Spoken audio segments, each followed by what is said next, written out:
In 2020, Tyler Perry became a billionaire. But that isn't what makes his life most remarkable.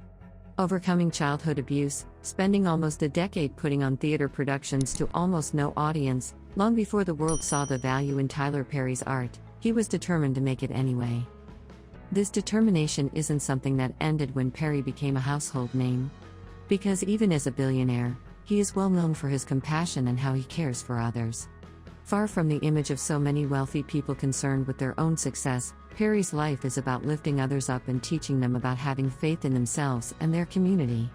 And in doing so, he has spawned more success stories than we will ever know.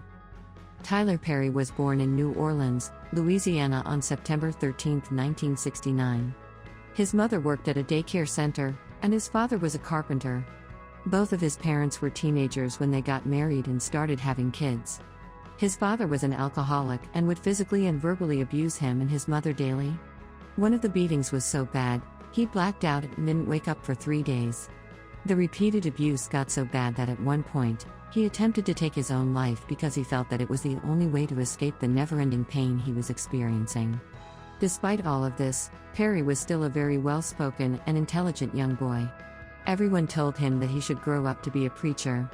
He originally wanted to be an architect, so he spent a lot of time studying and sketching buildings. Perry also watched a lot of TV, with his favorites being sitcoms and The Oprah Winfrey Show. In one of the episodes, Oprah told her audience that journaling could be a cathartic way to deal with pain. He took this to heart and began writing. He says that day changed his life. Years later, he would meet and become close friends with Oprah. Perry would write characters that were going through horrible situations, and he had to really sit and think about why they were in pain. By creating these stories and characters in his head, he dealt with his reality in a much better way.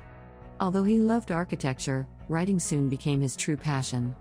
But the idea of making a living as a writer didn't seem possible when he was young. So when Perry wrote a play, he was afraid to show it to anyone. But a friend found it in his apartment, and they told him how good it was.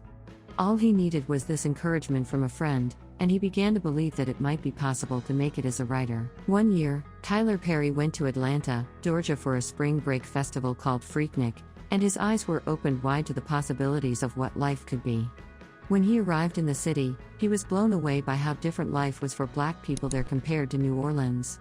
For the first time in his life, he saw Black lawyers and doctors, as well as middle-class families going out to restaurants and the movies. He decided to move to Atlanta and find actors to put on the play at the 14th Street Playhouse. Tyler worked as many odd jobs as he could to save up $12,000. He put all of the money he needed for his rent and car payment into bringing that play to the stage. He needed 1,200 people to show up on the opening night to break even. Only 30 people showed up. This did not deter Tyler Perry. He kept trying. He went right back to working whatever minimum wage job he could get and saved up for the next play. Whenever the theater would give him the opportunity to perform his show, he would quit his job, perform, and fail again. From 1991 to 1998, this cycle continued, and he put on that play to a nearly empty theater for 7 years straight. Then, when he was 28 years old, he finally found an audience. On the opening night of his play, he looked outside the window, and this time there was a line stretching around the block. At the end of the play, the audience gave him a standing ovation. From that night forward, he only performed sold-out shows. His second play was called I Can Do Bad All By Myself, where he premiered his most famous character, a grandmother named Medea. Before he ever went on TV, Medea had made Tyler Perry a fortune. He had already made $100 million on ticket sales and $20 million on merchandise. For a lot of people, they would see that as having made it and retire young. But for Tyler Perry, this was only just the beginning. Tyler Perry's first feature-length film was Diary of a Mad Black Woman, which starred his stage character Medea. Even though the play was incredibly successful, many theater executives turned down the movie when he pitched it. They clearly didn't know what they were missing because when the film finally came to theaters, it earned $22 million in its first weekend alone. The critics bashed the movie, but his fans loved it.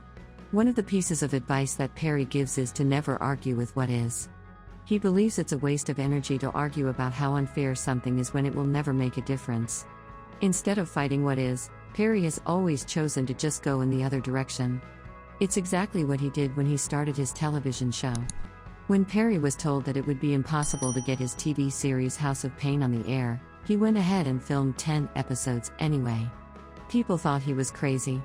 This was very different from the business model that production companies usually use, where they film one pilot episode and shop it around to networks. But this leap of faith worked out perfectly for Perry. When two large TV corporations merged, they suddenly found they had a significant gap in content that needed to be filled quickly. So they bought House of Pain, specifically because it was the only show with 10 episodes ready to go. Soon after, a studio stepped in to purchase 90 more episodes, making it a syndicated series. All because Tyler went his own way without fighting what is. Now, the TV industry calls this the 10 to 90 method, but they might as well call it the Perry method because it didn't exist before Tyler Perry did it. In 2001, Tyler Perry finally had a chance to meet his hero, Oprah Winfrey. This was when she gave him a piece of life-changing advice: own everything. Instead of dealing with all the gatekeepers at production companies, it made more sense for Perry to start his own company. So he did just that. In 2019, Perry retired his character Medea and created Tyler Perry Studios in Atlanta, Georgia. Even after all of his professional and financial success, Perry still had a lot of unresolved family trauma to work through. Tyler decided to talk about his abuse publicly, and he chose to do it on the show that gave him his start, Oprah. After talking about his trauma, he received thousands of letters from fans who thanked him for speaking out and giving victims a voice. He opened up as someone who would never judge people for their struggles, and in return, received thousands of letters from fans saying that he saved their life. But Tyler Perry's generosity extends far beyond the spotlight. Has earned a reputation for being an angel for celebrities in need. He was recently in the spotlight for sheltering Meghan Markle and Prince Harry in his own home after they left the royal family. He made sure they had full security detail while settling in the United States during the COVID-19 pandemic.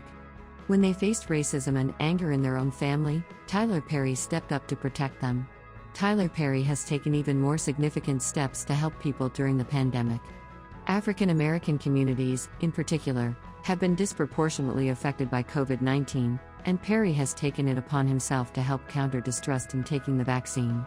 He appeared on a special presentation on BET called COVID-19 Vaccine and the Black Community, where he sat down to ask scientists and doctors questions on behalf of the Black community. And at the end of the special, he chose to take the vaccine, and his entire staff took it, too.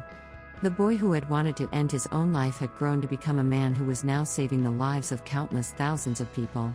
All because he believed in his dream, followed his vision, and never stopped when the rest of the world would.